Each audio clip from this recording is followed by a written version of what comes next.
premier invité qui est relié à un événement qui s'est déroulé récemment à Montréal. Il y a une dizaine de jours, en effet, la troupe Zéro présentait au Jésus La charge de l'Orignal est formidable. C'est une œuvre de Claude Gauvreau. Claude Gauvreau, c'est un dramaturge, auteur de nombreux textes radiophoniques et aussi et surtout poète, défenseur irréductible de l'expression automatiste. Il prépare en ce moment la publication aux éditions Parti pris de ses œuvres créatrices complètes, parmi lesquelles nous retrouverons entre autres son recueil de poésie Étale mixte et Brochuge. Nous retrouvons pour l'instant Claude Gauvreau en compagnie de notre collaboratrice Renée Larochelle. Aline vient de mentionner, Claude Gauvreau, votre pièce qui n'a pas été écrite récemment, mais qui vient d'être jouée, La charge de l'Orignal est formidable. Moi, à une première audition, je me suis d'abord demandé ce que ça signifiait, éporniable, et je me suis demandé si vous n'aviez pas inventé le mot. Oui, j'ai certainement inventé le mot. Il fait partie de mes convictions de croire qu'on peut inventer des mots pour enrichir la langue.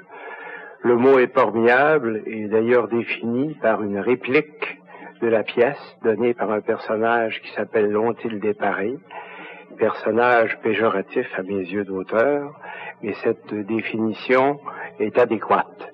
Elle signifie à peu près que le mot éporniable signifie formidable et fantastique, mais dans un sens tout à fait singulier, étant donné que le personnage principal de ma pièce, Mycroft Mixedem, selon la conception originale de la pièce, devait avoir 6 pieds et 6 pouces, et était doué d'une force physique tout à fait extraordinaire et dangereuse pour quiconque le provoquait. Vous parlez de la liberté d'inventer des mots. Je pense que la liberté, pour vous, c'est une chose extrêmement importante. Et en tant qu'écrivain, non seulement vous inventez des mots, mais vous utilisez aussi des sons verbaux. Je vous ai déjà entendu réciter de vos poèmes, qu'on appellerait peut-être de la poésie lettriste. Je ne sais pas si c'est un mauvais terme, mais enfin, c'était des sons.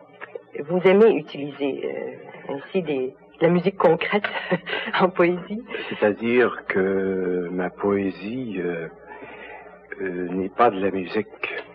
Je l'ai déjà défini dans des textes théoriques qui, hélas, sont encore impubliés.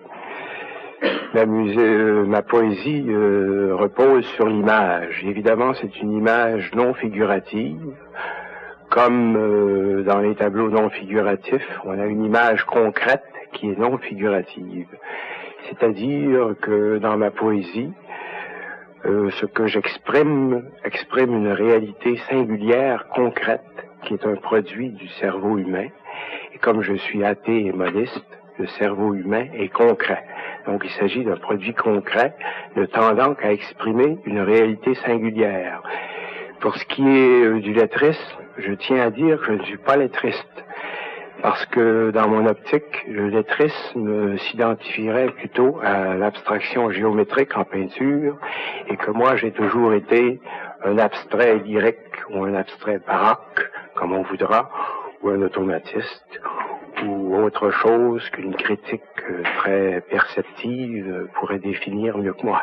Alors vous aimez intégrer tous les éléments du réel, enfin le plus possible?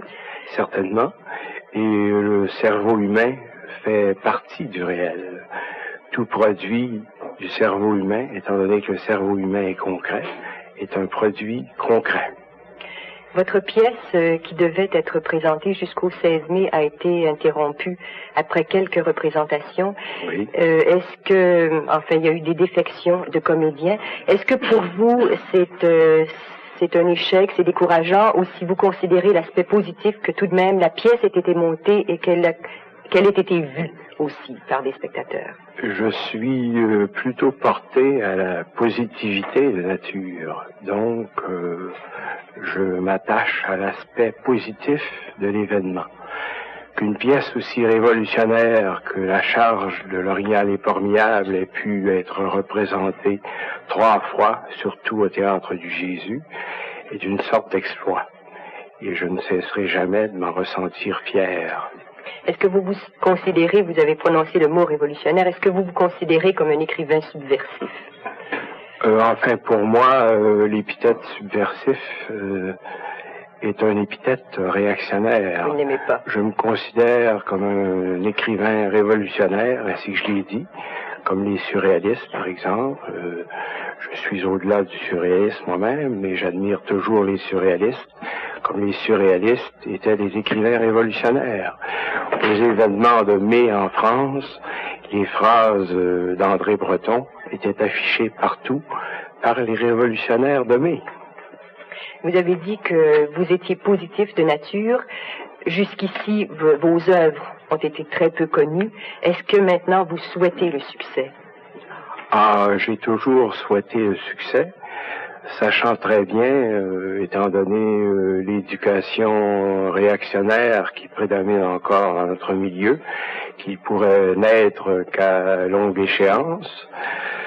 Mes œuvres créatrices complètes vont être publiées d'ici 1971.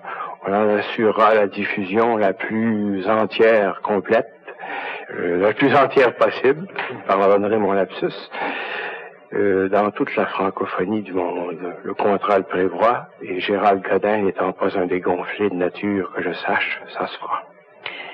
Vous avez dit que vous croyez au succès, que vous êtes d'un tempérament positif.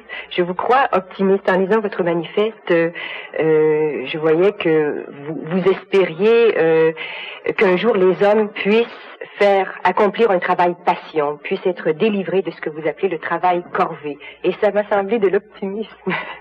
Oui, évidemment, je ne suis pas dans l'illusion au point de croire que ça puisse se produire du jour au lendemain. Je crois que c'est possible. Comme je le signale dans mon manifeste, la cybernétique est déjà engagée dans cette direction-là.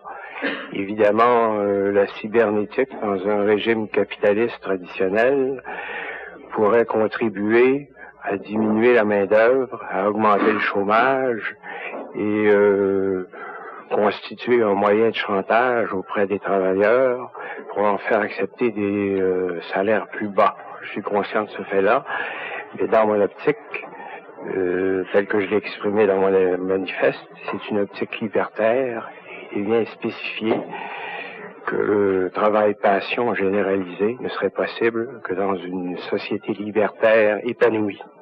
Je crois, Claude Gauvreau, que vous avez foi en l'homme. Vous dites aussi que pour vous, l'amour a une importance extraordinaire. C'est peut-être ça pour vous la plus grande valeur pour l'homme? Oui, il y a pour moi deux valeurs absolument vitales, l'amour et la création. Quoi qu'en aient dit mes détracteurs, je suis un hétérosexuel inconditionnel personnellement. Je suis pour la liberté sexuelle aussi des autres que je respecte. Mais en ce qui me concerne, je demeurerai toujours un hétérosexuel et selon les pleins moyens de plaisir que cela pourra me procurer. Claude Gauvreau, je vous remercie. Je vous en prie.